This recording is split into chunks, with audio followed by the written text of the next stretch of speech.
The Garnet Trust Hour on your home of the Gamecocks. 107.5. The Game. I'll touch my V-neck sweater. 1 and 2 and a 1, 2, 3. And welcome into the Garnet Trust Hour here on 107.5 The Game. Tyler Head and Chris Clark in the Herndon Chevrolet Studios, welcoming in today's special guest, specialist from the Gamecocks football team, plays kicker, Mitch Jeter. Mitch, how you doing this morning? Oh, man, I'm good, Tyler. How are you doing? Doing fantastic. This is your first time on radio? You ever done anything like this before? Yeah, first time on radio. Never really done anything with it, but I'm excited. Excited to be on here with you guys. Specialist guest. A little bit of a pun there. What do you think of the digs in here, the studio? Pretty cool. I never been in a radio studio, but this is pretty cool. I could see myself, doing this a lot more, hopefully. But it's really cool. Never really thought, like, whenever you listen to the radio or anything, what the behind-the-scenes stuff looks like. But, yeah, it's pretty cool. Fortunately for us, you can literally just press your face against our window walking down the street and just peer into the studio. You never know what you'll see either. Never know what you'll see. I was out in the lobby the other day and looked out there. I was on the phone talking to somebody and looked out, and Dawn Staley walked down the street. There you go. So might never know what random celebrity might see Mitch Jeter walking down the street. Exactly. But he's here today. So yeah, good to have you, man. First of all, you guys we were talking about this off air before you came on. You got a little bit of time off now. How nice is that? Yeah, I mean, we get this kind of like every football player in the country, I guess, for every program is getting this month off right now, to where, workouts are done, the semester's over. Some guys are still in summer school, but, you have some time off to yourself, and it's been good. Been at home a lot, just kind of, like I said, getting a lot more time to make your own schedule rather than being on something that is consistent, kind of a schedule base where if you're doing a workout and you're consistently in the mornings, but you can't go one morning and you got to get it in the afternoon, it's nice to be able to have that flexibility. So what all do you do for workouts? Like you mentioned to me right before we came on that you've been kicking on your own, so obviously I know that they give you latitude, like when you're in practice. I don't think Pete Limbo's standing over your shoulder all the time saying, do that, right? Like they give you some direction, but like, what do you do on your own? How is it maybe different in the off season from what you're doing in spring ball and then in the preseason camp? Yeah, I'd say it's a lot more different because as the life in a specialist is pretty lonely, I'd say, at least on the practice field. So, in our own practices with South Carolina, we're doing a lot of, stuff with Coach Limbo where it's whether we're with him or on our own or even in the team doing field goals, punts, kickoffs, whatever it is. But whenever we're kind of in this month off and have some time to ourselves, it's really nice to get out there and kind of, break down your own form, break down your own film, and really try to make some gains before you really get back going in the summer. So I'd say it's a lot more time to ourselves, being able to kind of look at everything from a different perspective of not necessarily under the under pressure all the time. Whereas if you need to take a step back and look at some different things, you can. So how many field goals are you kicking on an average day? So I guess I kind of do a different way. I do like a kind of contact-based warm-up, and then I get into like a kind of a slower pace, kind of building up into a full field goal. But I try to keep my reps under probably 50 total balls for a session. It's kind of like a pitch count, but I try to keep my reps under that number. When you are like out there by yourself, so you're not on the practice field, or do you train by yourself, or do you have some folks out there with you, like in the off season? I guess it depends on the day. I mean, I guess yesterday I was up in Charlotte with my coach, Dan Orner. He's a local kicking coach out of Charlotte. Got a lot of college NFL guys. I've been with him since high school, and he's kind of my go-to guy if we're just working on form-based stuff or just stuff like that. But if I'm on my own, just getting my own work, it's kind of like, I like to refer to it a lot as like a golfer swing coach. You're with your swing coach every once in a while, but a lot of times you're just going out and hitting balls by yourself. So when you're analyzing, what's going on, you mentioned going back and looking at like your form, your technique. Like, are you filming yourself on your cell phone and then when you're out there by yourself and then going back and looking at it and saying, okay, this looks good, I might need to adjust this? Or are you just going off of field the whole time? It's a little bit of both. I think, I do a lot of video stuff to where I can, not only slow down my session to where I'm not kicking so many balls after another, but it is nice to kind of look at that video and be like, okay, if this is what I'm trying to work on, really slow down the day and kind of build slowly on that stuff. So using a lot of video, but there's a little bit of feel involved too of, okay, it may not look the best, but I like the way this feels. So it's a little different in that perspective. So not to jinx you, but you didn't miss last year on a field goal, but I'm sure, I know in your career you've missed field goals, or maybe you've mishit a kick. Like, do you know, at what point do you know that you've mishit it? And then what is it typically that's gone wrong in that process? Does that question make sense? Yes, sir. I mean, there's a lot of different things that can go wrong. I mean, if I'm on my own, there's a specific contact point on my foot. I'm trying to throw at the ball at a specific spot. It's probably me and my coach like to talk about. It's like a dime-sized spot on my foot into a quarter-sized spot on the ball. So there's a lot of room for error that you can mess up. But when you were talking about feel, I guess that's kind of where I kind of feel my mishits come from, is mostly feel. If something doesn't feel right or anything, I don't necessarily think it's a form issue. I think it's more of a contact issue. I feel like if my contact's on, I'm gonna be pretty much where I need to be. Your first year here was 2020, correct? And that was Parker White's redshirt senior year. So I know you handled the kickoff duties that year, right? But did you learn anything from Parker, like just his approach? Or I remember we had him on for an interview one time, and we asked him like a simple question, what we thought was a simple question, and 20 minutes later, he had broken down all the different, techniques and everything. But did you learn anything from observing him or really anybody else around the team when you transitioned from high school to college? Definitely. I mean, it's a whole new perspective as soon as you get to college of, in high school, I guess you're coming up in the recruiting process of, okay, the coaches want to see, can I hit the biggest ball I can to get the most looks? Whereas once you get to college, it's all about consistency. So whenever, I guess I got here in 2020, I got here in the summer, so it was cool to see how, Parker transitioned himself to get ready for a season throughout the summer. And then obviously watching him in the 2020 season and the 2021 season, see him in the highs and the lows and see how he handled both of those situations. And kind of watch him and not necessarily be asking him all the time of, hey, what do you do when this happens or what do you do when that happens? It's kind of myself watching him and trying to just take mental notes of, okay, this is how this guy handles himself, and he does a really good job at what he does. So it was a lot of mental notes. I still talk to him a lot. He's up in Green Bay right now, so he's doing their, I guess, OTAs, mini camp kind of deal. But, yeah, he was a great mentor to me. I'm super glad that I was able to be under him for a little bit in my freshman, sophomore seasons. How daunting is it taking over place kicking from the school's all-time leading scorer? What kind of pressure is that? I mean, I tried not to think about it like that too much. I mean, obviously, coming into the season, Parker had been, I guess, the kicker for the last, 5 years. So it was, I guess you could say I was a new face. But I didn't try to think of it that way. I just kind of thought that, it was my opportunity and my time to go.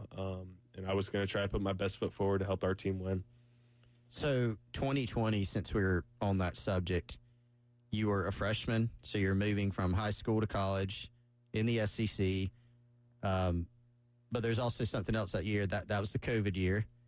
So was that difficult? Not only from, a lot of people think about it with athletes, with football, and all the protocols y'all had to do and how you had to train and how that affected things. But I also think about, you guys are still students too, right? This is your first year of college. Should be like the most exciting time in your life. And instead you come to a campus that's basically shut down. So was that a hard time? Yeah, I guess, what was it, March of 2020 is when everything went crazy, right? So I was originally supposed to come here in August of that year and just get here a couple weeks before camp. I guess I would have graduated at the end of May and then came here in August. So I would have had the summer, to prep and train and be there with my family and stuff. And then they call me, the coaching staff here at South Carolina, 2 weeks before I graduate high school. And they're like, hey, we need you here June 1. I'm like, oh, okay. I'm going to be there. Like, I was excited. It was kind of a different timetable of like changing from August to June. And that was obviously crazy. And then as soon as I get here, like 3 days, we were getting tested like 3 times a week. 3 days in, I contract COVID. So like I'm in quarantine or whatever. And that was just a weird summer. Now, I'm still able to train on my own and stuff and not be a part of team activities when I had that. But it was definitely weird because the contact tracing that they had involved with that was ridiculous. Like you were in a room with somebody and they contracted COVID. They were, taking all the precautions that they needed to. So, but that was definitely a hard time, just kind of come in and really watch where I'm stepping of, okay, I still want to participate in team activities, get myself ready for the season, give myself the best chance to play and make sure I'm staying safe too. And you're just up the road in Salisbury, North Carolina. What was the process of getting you to South Carolina? Why did you decide to come here? So, for me, it was I wanted to stay close to home. That was the biggest thing for me. I grew up right there in Salisbury and stayed there my whole life. And, kind of, I guess throughout the recruiting process, picked up some smaller offers and then picked up some, schools in North Carolina that started out with like preferred walk-ons kind of deal and ended up turning into scholarships and got some other scholarships from some other D1 schools. And eventually South Carolina came around in my senior year in like mid-December. It was kind of late, but I was, very grateful for the opportunity that they had. And obviously playing in the SEC, you can't beat it. Being down here in South Carolina on a Saturday is unlike any other place in the country. So I'm excited to be here and don't regret any decision I made. It's kind of, I think maybe people don't realize it's actually a little bit more on the rare side for specialists to get scholarships right out of high school, right? Like the top guys like yourself do, but Parker White walked on, right. Elliott Fry walked on. And I remember talking to Limbo at one point at one of the media events, and he actually said, I think this was his first year, that he's good with either scholarship or preferred walk-on, but that it could be like actually safer to PWO a guy because it's kind of like you said earlier, like you don't really know what you're going to get out of a guy. Like he can have a big leg, right? But until you get him in college, like you don't know how he's going to perform. Definitely. I think, like you said, a lot of the top guys are getting scholarships. And I'll say this, it's weird with kicking, punting, snapping because you're on a rotation, right? Like, you can't go out and offer a scholarship to a kicker every single year. Like, if you've got a freshman kicker on scholarship, you're not going to go offer another high school kicker a scholarship. So that was kind of what turned into my deal with South Carolina is Parker was getting, at the end of his career, I guess 2020 would have been his last year if COVID wasn't the case. So the plan for me was to come in and compete and redshirt if I didn't win the job and then, take over when he was gone. So I think that's the case for a lot of guys is you'll see scholarships come out when there's a kicker at the end of his career. It's the Garnet Trust Hour on your home of the Gamecocks. 107.5 The Game. And welcome back into the Garnet Trust Hour here on 107.5 The Game. Tyler Head and Chris Clark along with you. Today's special guest, Gamecocks kicker Mitch Jeter. Mitch, last week on this show, we had Hunter Rogers in here on Thursday, obviously the long snapper for y'all. And while you're not necessarily the one handling the snap on a kick, how important is the relationship between the kicker and the long snapper for having success on the field? It's definitely important. Hunter's one of my really good friends. Hunter, Kai, and I all we don't live in the same house, but we all are. I guess Kai's next to my house and Hunter's right behind my house. So we're all very close together where we still get that camaraderie on and off the field. I kind of something that we all like to do together is golf a lot. That's kind of our thing. And, even if it's on the field, on the golf course, off the field, we're still getting together a lot. But that relationship's super important because, if I know that Hunter's going to do his job and Kai's going to do his job, it makes my life 10 times easier just to be able to trust and know that everything's going to be the way it needs to be and I can just execute my job as well. Beyond just trusting that they can do their job, do you think there is there anything like psychologically to the fact that you guys are close friends and everything and spend so much time together? Like, do you really think that helps with the consistency? Yeah, definitely. Like you guys, you know each other's tendencies of good, bad, ugly. You've seen everything, and I think it's important to have that relationship off the field because not everything needs to be about football. Yeah. There's a lot of time that you can take away and do stuff off the field to where you can really build that relationship for a lifelong friendship or anything like that between those guys that you played football with for 4 to 5 years. When you guys are practicing, one of the things we always joke about, and you mentioned earlier that, the specialists, the life can be kind of lonely, but correct me if I'm wrong. I feel like when you look at how Pete Limbo structures practice and special teams, it seems like the kickers, the snappers, the holders, like you guys are more engaged than like your typical high school or college football practice. We've been here some years in the past where you'd go into the old indoor facility that sounded like the bug zapper, and the punters and kickers are in there like doing trick shots and stuff. And I know that's fun, but like you guys are out there like tackling people and all sorts of stuff. Like, is it different? Is that perception right? Definitely. I mean, I've seen both sides. I was here when I first got here with the new coaching staff. Obviously, before Coach Beamer and Coach Limbo got to campus here. But like the way Coach Limbo structures practice is it's awesome for us. Sometimes it feels like, dang, we're doing a lot today. But other times it's like, okay, I'm glad we're doing a lot because it keeps us engaged. And I feel like if we're engaged, we're going to perform better. So like you said, you've seen us doing probably drills of stuff that doesn't look like what kickers are supposed to be doing. We're throwing, we're catching, we're tackling, like we're doing everything a football player does, and that's how Coach Limbo wants to see us as football players, not as specialists. But like you said before, that there was a lot of time whenever you're not or before Coach Limbo was here, there was a lot of time to goof around, which sometimes that's not a good thing. Where you can where you can not be locked in and obviously not have a good practice or a good game or whatever it is. When Kai is on the sideline warming up his arm, like, is that a partial like troll for the other team, like just to get them to think about that aspect a little bit about it?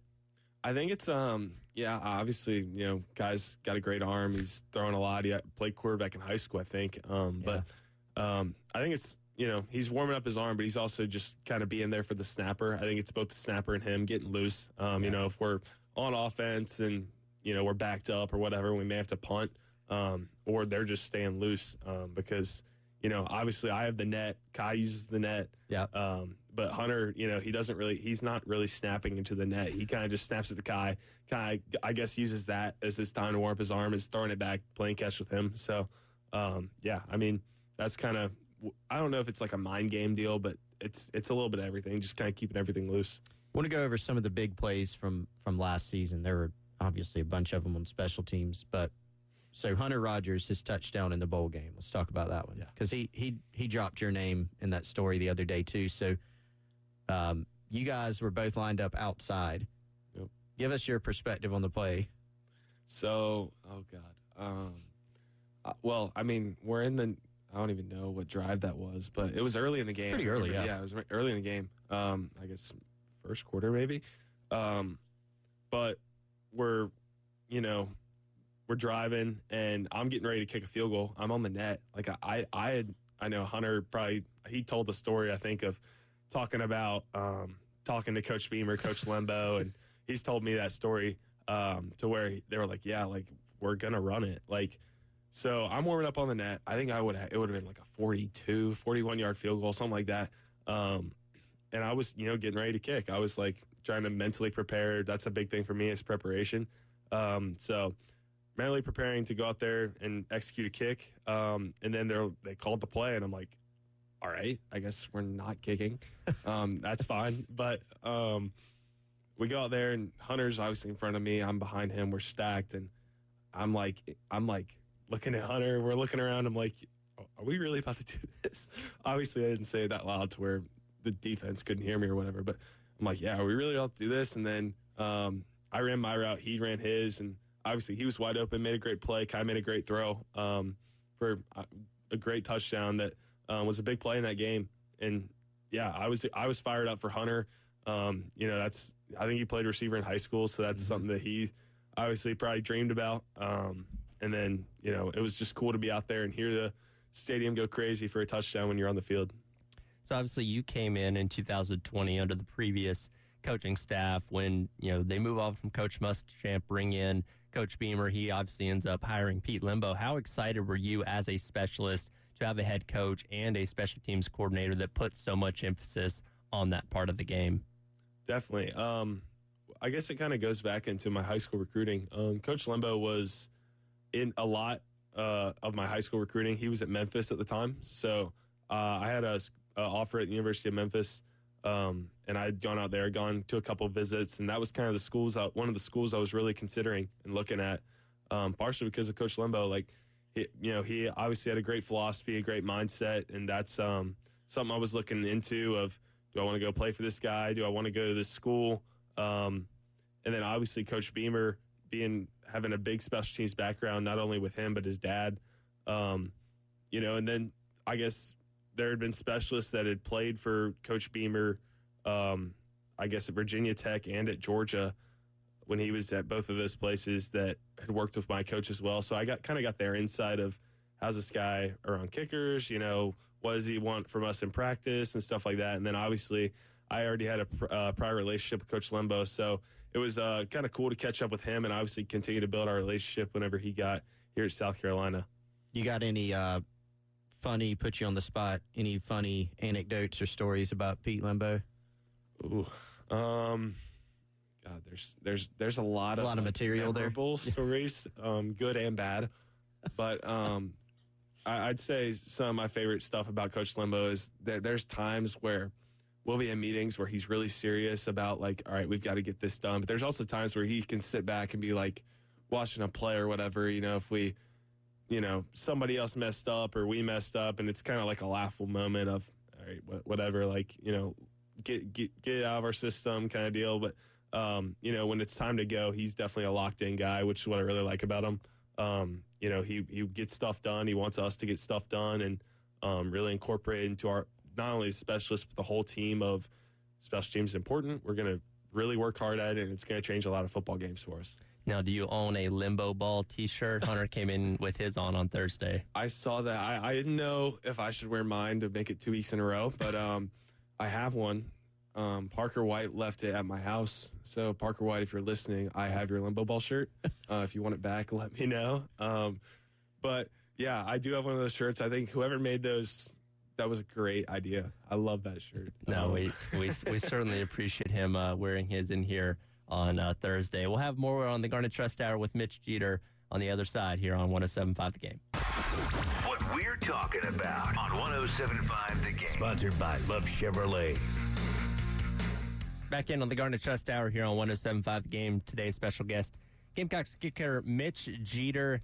And Mitch, like most kickers, you have a soccer background in your upbringing. Was it soccer first and you discovered football later, or they kind of coincide with each other? How did you come to becoming a football player?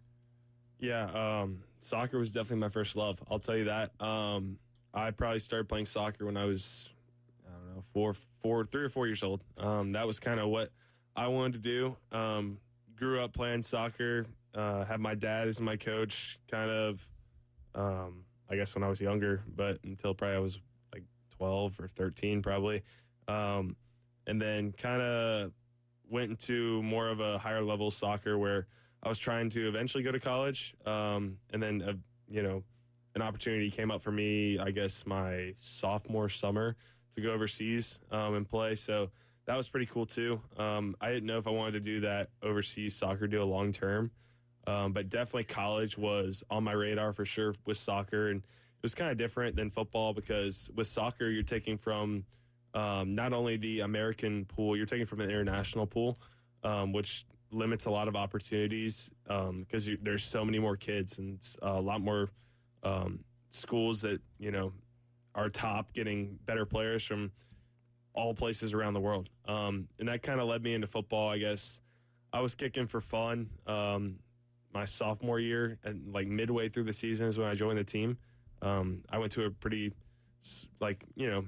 small high school. We probably had about 100 kids a grade, and probably 35 to 40 guys on our football team. Our kicker at the time was also our starting wide receiver, cornerback, punter, anything else you name, he played. So our coach was Brad Hoover, who played for the Panthers for a long time, and he was gave me a tryout, even if I wasn't going to play or anything. They needed a kicker that was solely a kicker. So I joined the team, just for fun. Still was playing soccer. Really would go to football practice once a week and go play in the football games. But I guess junior, senior year was got with a coach, like I said, Dan Orner out of Charlotte. He kind of told me this is something that you need to pursue long term. I really think that you can take something and run with this. And that was a hard conversation to have with my family of not wanting to be done with soccer, because yes, soccer and kicking are similar, but they're also different. There's, as you get better and start to learn about stuff in form and mechanics and all that stuff, there's a different swing in both sports. So that was kind of my time to say, you know what, I've got an opportunity to go to college and play football at a high level, and I want to do that. So that was kind of what I brought up to my family, and they supported me all the way. So yeah, that's kind of how I transitioned from soccer to football. Soccer was definitely what I played the most growing up, but I really played everything: golf, soccer, basketball. Grew up doing a lot of that stuff. And I was going to say, real quick, you mentioned doing the overseas stuff. You got to train in some Premier League stadiums as well. That had to have been a really cool experience. Yeah, so we had, it was, I guess, an organization called Icons Experience. So they took us over there. Not only did we get to go to games, we got to practice over there and see Arsenal Stadium, Nottingham Forest, West Brom, and Wembley, I believe. Some of us got to see Wembley. It was kind of like a deal where you couldn't go every day, but definitely Nottingham Forest, West Brom, and Arsenal were the three I got to see and play over there. That was pretty cool. See some games, and yeah, the organization that it did not only took us over there to be able to see those stadiums and be able to practice over there with some great coaches, but also the opportunity to meet some great players and be able to be around them that were former professional players from various places for various clubs that were in the organization, really just trying to inspire young kids like us. Who is your team? Did you have a Premier League team growing up? I did not, but after I had gone over there and saw Arsenal, that was probably pretty cool to be able to go in that stadium and see them. Obviously, they hadn't been great until I guess they did decent this year in the Premier League, but that was kind of my team of who I was supporting if I was to watch any games or anything. Our halftime show host, Jay Phillips, will be thrilled to hear that. He is a huge Arsenal fan. Do you do you miss soccer? You miss playing it? Yes and no. I'm very, very happy with where I am at right now. Right. Obviously, going out there on a Saturday playing in front of 85,000 people you can't beat that. But I do miss it a little bit to where not necessarily playing, but kind of just being on a team with my guys and stuff like that. Probably miss playing high school more than club. That probably sounds a little weird, but high school was a lot more relaxed and laid back, whereas club was a lot more serious. So that was probably what I missed the most, but definitely am happy where I'm at right now, being able to be on this team here and being able to play in front of these crowds on Saturdays. Do you get to go catch any of the women's or guys' soccer games over at Carolina, over at Stone? I've been to some of them. I have not been to as many as I want to, probably. But I do keep up with them on Twitter and stuff like that. So I do try to go to some of those games though. But me and my roommates will watch some games and have some friendly banter across the house about soccer and stuff like that. So you mentioned that you played, golf, basketball. I know you and the guys still get out on the golf course a good bit. But if you were to switch sports, would you pick up soccer? Would you pick up golf? Or is there another one out there, hidden talent? I've always said that if I were to play another college sport, it would be baseball. Okay. I played baseball until I was right at the beginning of high school. Mm-hmm. I didn't really pursue it like a long-term thing because I was, pretty short and couldn't hit the big ball. But I think baseball will be fun, to have that kind of, I don't know. I love going to the baseball games here. So I think, playing another college sport of baseball or golf would probably be my go-to, just because in high school I grew up with a lot of guys that play college golf now. So being able to see them and how their college experience has been too, playing golf has been cool to see as well.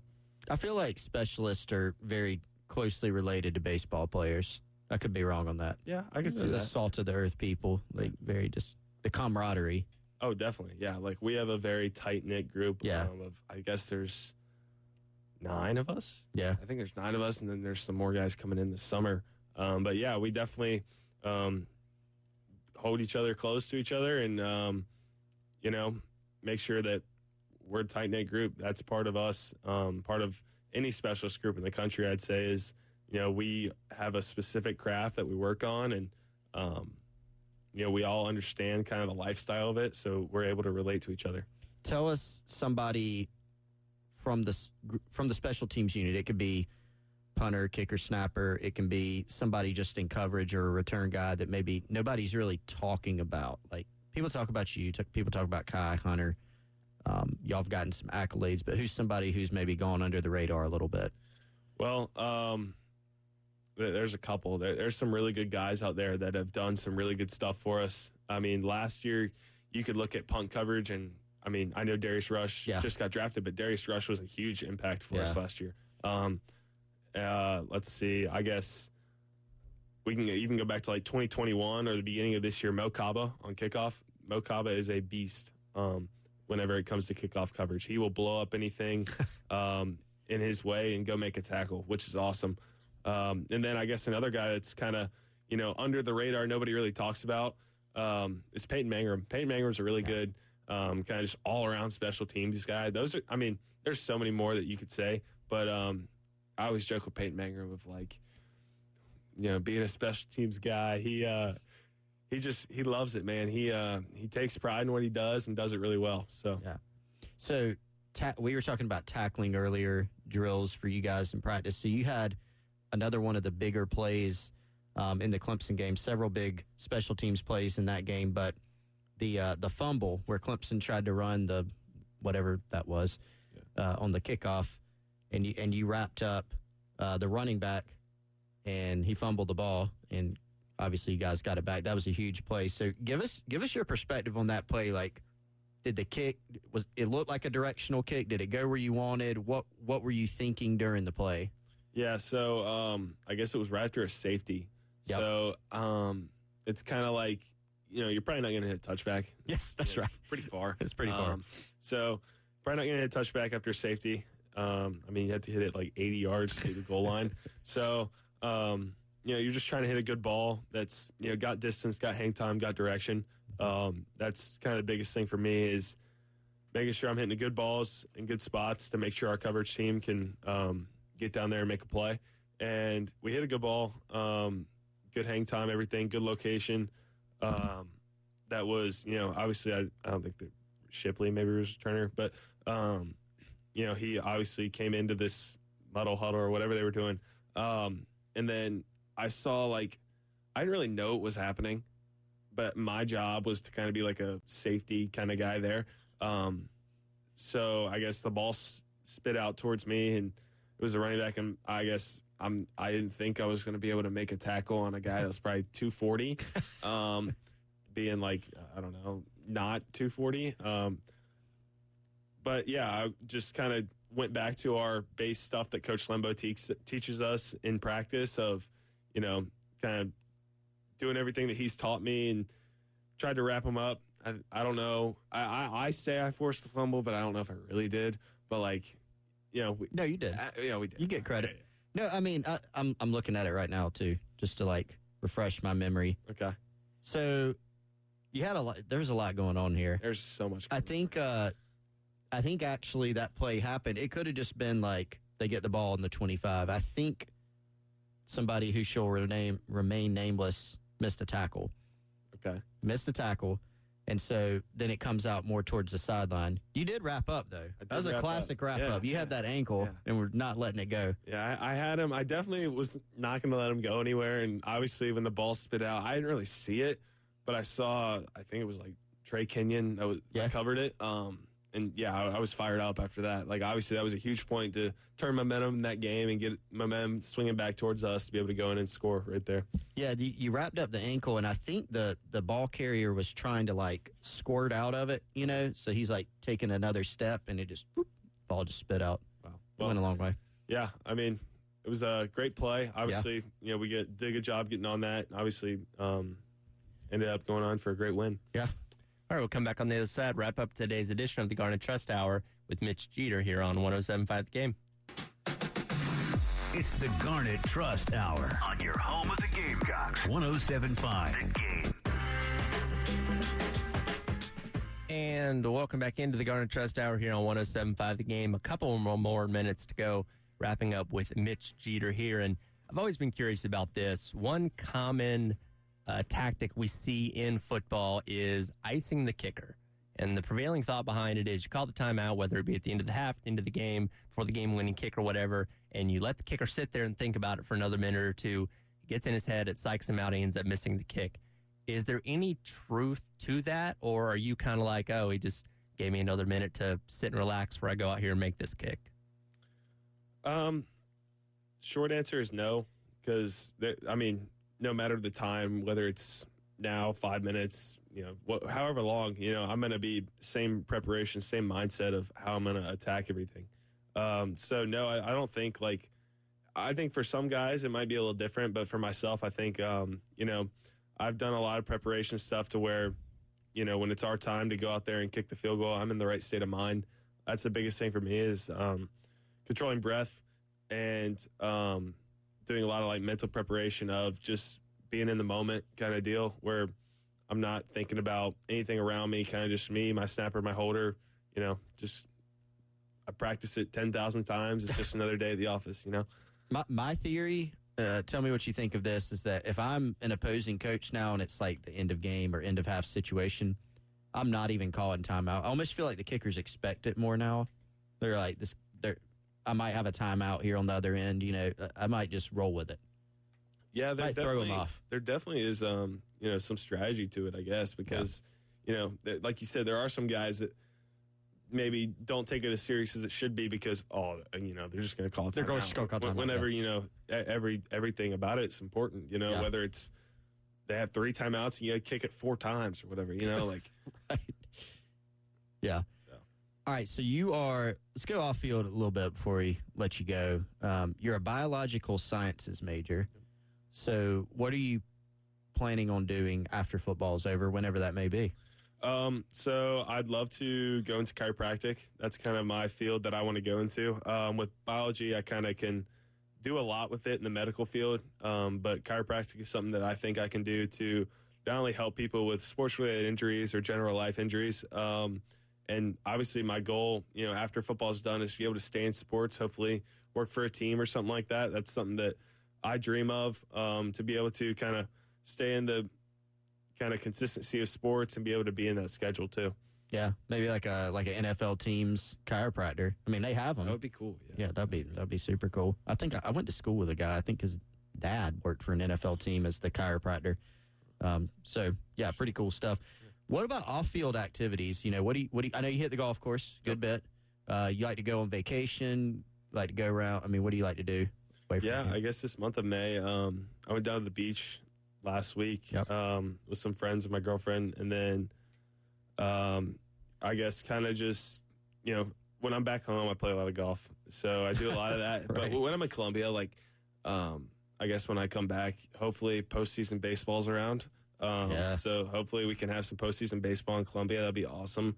But I mean, kind of just being around Columbia, being with my guys. Like I said, we have 3 houses really close that we all live together. So we're always together, whether it's watching a game, watching anything, golf, basketball, baseball, football, whatever it is.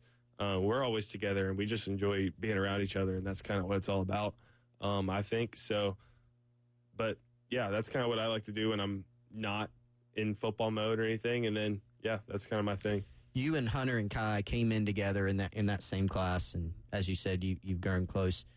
We were talking about this during one of the breaks. So you came in 2020 class. That was the COVID year. You guys are all seniors this year, but technically, you all have another year. So have you left the door open that maybe you have not just one, but maybe 2 more years in Columbia? Definitely. Kind of just doing whatever I can to obviously help the team for this year. And then if it works out, be around for another year. If not, then, we'll, everybody's got a different path. But, Sure. Just trying to be happy in the moment right now of seeing what happens with our seasons and things like that. But I think it would be awesome to be around for 2 with these guys, 2 more seasons, just because, like, I don't really feel like a senior yet. It's weird. Yeah. Because COVID was like not real for college, at least in my opinion. So it doesn't feel like I'm a senior yet.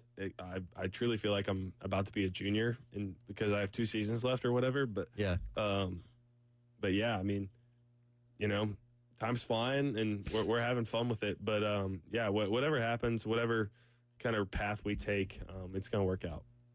Last thing for you from my end, Mitch, you're here obviously on the Garnet Trust Hour, so NIL opportunity for you. A lot of your teammates have participated too in the NIL space. I know you've done some other stuff, but what have you seen from, NIL in the college game? What are your thoughts on it?